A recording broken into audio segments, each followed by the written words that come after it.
guys, my name is Lelasophia. I am an artist and fine jewelry designer. If you like contemporary fine jewelry, if you like luxury handbags, all things interiors, then I have some fun videos for you. Today, you guys, first of all, again, you know, summer traveling, different background. So, about a week ago, I did release a video on bags that I've never bought from houses, that I've never bought from, that I want. I filmed that video a couple weeks ago. Since then, she did some searching, she did some thinking, and I bought a bag. If you guys are new here, thank you so much for tuning in. I can't wait to see you in all of my future videos. Make sure that you like this video, subscribe to my channel, follow me on Instagram at lelasophia jewelry. I put up videos every Wednesday, Friday, and Sunday, and so I cannot wait to see you guys in the next one. First of all, I want all of my people, all of you amazing people, to guess down below.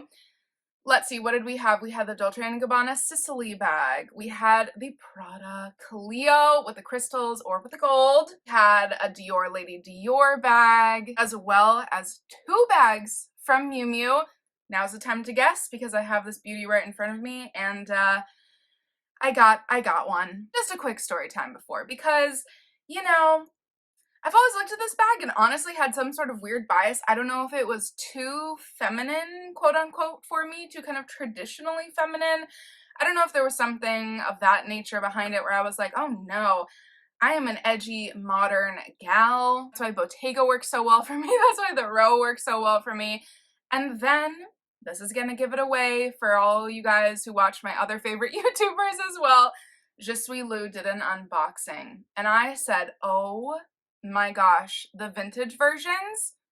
Why have I never thought about this? I am talking about a Lady Dior bag. So you guys, I found the cutest brown vintage Lady Dior bag. You guys, this is a canvas / nylon vintage Lady Dior bag. She is an old gal. I'm gonna go into this in a little bit, but essentially there's definitely a lot of wear and tear. I got this for an insane price. I paid around $500 for this.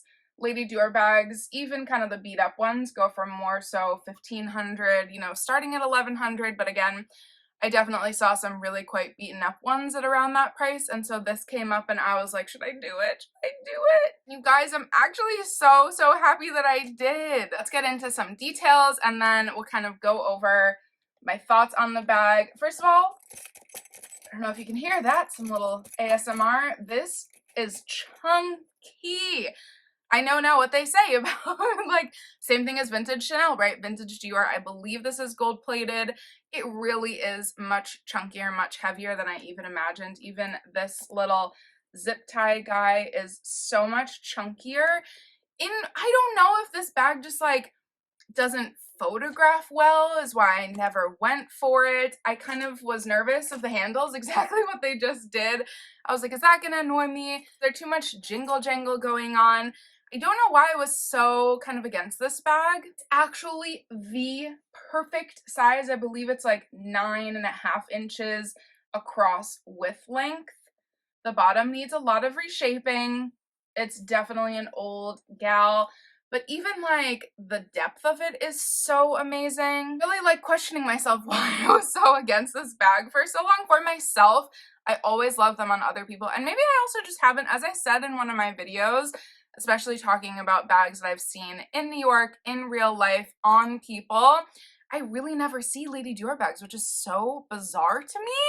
I don't know. For some reason, I just maybe haven't gotten enough time with this gal. And then I sent this to my brother, who is really like my confidant, you know, the person that I trust the most. And he was like, you need this. This will fill such a good gap in your collection. It's so unlike anything else you have.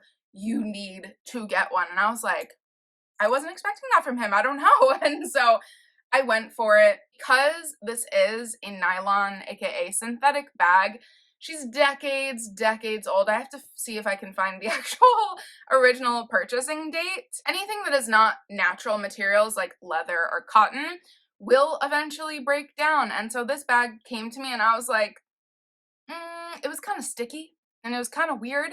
I just went over the whole thing with a little bit of dish soap and water with a kind of a microfiber cloth, and it kind of worked. I think I might need to do it one more time, but it feels so much better than when I literally opened it. Candles themselves are actually quite substantial. I don't know if you guys can see properly, but again, I know so many, this is so many people's kind of holy grail bag, the new ones, obviously not a very beaten up vintage one like I have gone for.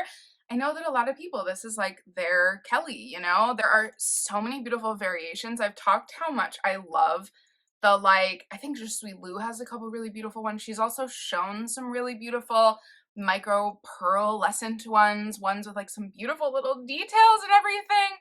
That is they're kind of incredible, but for some reason, like, the small and medium new ones I never gravitated towards. I will say, this is a bag that you need to see in real life in order to get the magic from. As I'm looking around, like, look at the cute little CD details. Again, one more time. The quilting is, you know, it looks better than it feels. I'm gonna be 100% honest with you. But this happened to me twice. This happened to me with my vintage Louis Vuitton backpack and with my vintage Gucci Jackie bag.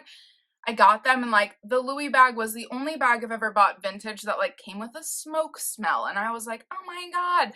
The more I wore both of those bags, that I kind of was a little bit maybe disappointed in person with the with the wear and tear versus like what I had thought that the listings looked like. I think that this might be similar, where I kind of just have to wear it. Bags that are not worn, I'm sure this has just been sitting in, which I'll get to in 1 second where I got it from, but I'm sure this has just been sitting in a reseller's warehouse somewhere for a long time, honestly, because, you know, bags that aren't worn, that is the worst you could do to your bag, is not wear it, which is why I always say wear your bag.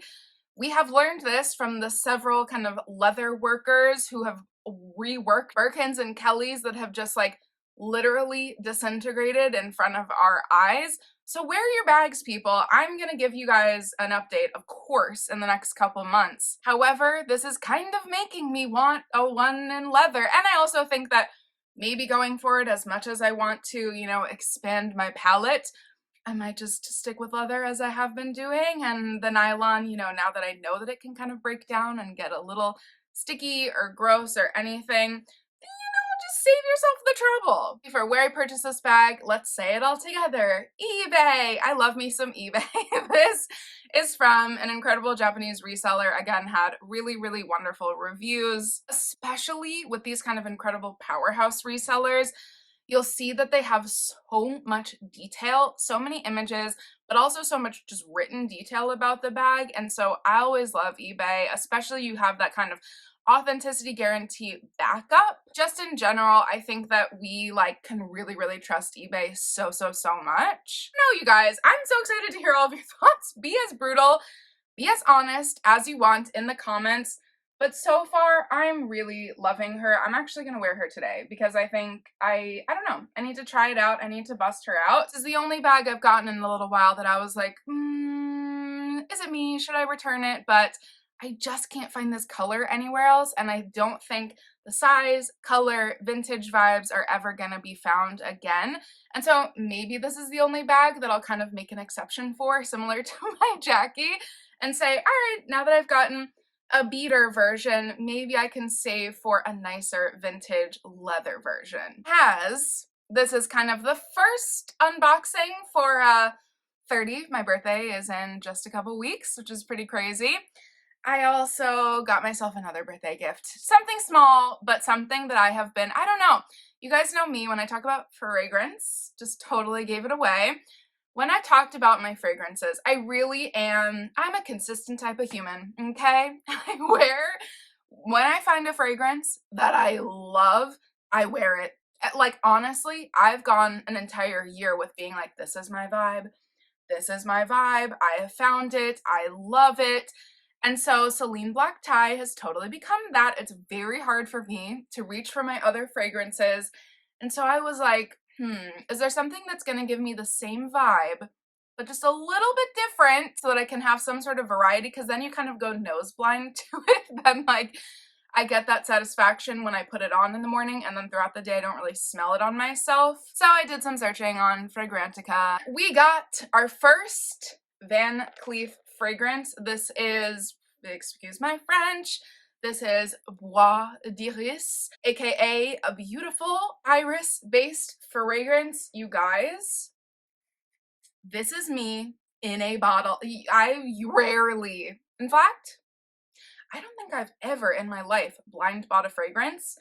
I blind bought this and I did pretty good. I think last year when I had my insane complete obsession with fragrances, I think I learned a thing or two. This is such a yummy fragrance.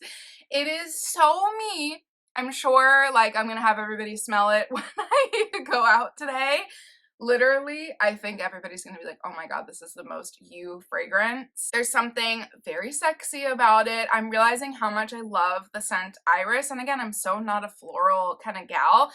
I lean very traditionally, whatever, quote unquote, masculine with my fragrances, and this is so, yeah, I'm gonna, you guys, I am completely obsessed with this. It's very kind of powdery iris, vanillic, but still has some amber, still has those woody notes to it. It is so beyond. I can fully back and recommend this fragrance by Van Cleef. You guys, that has been my first kind of pre-birthday unboxing. Lovely new bag and a fragrance. Be as honest, be as brutal as you want. As always, we know I love honesty. Give me all the comments. I'm so excited to hear all of your thoughts down below. You know, let's just go ahead and say that the next couple weeks are, you know, we might have some crazy surprises unboxings because, God, like, I'm so grateful to have made it to 30. What an incredible blessing. And so, you know, treat yourself with the things that we love the most to kind of remember this occasion. I'm a sentimental kind of gal in that type of way. As always, thank you guys so much for joining. I cannot wait to see you in the next one. Bye, guys.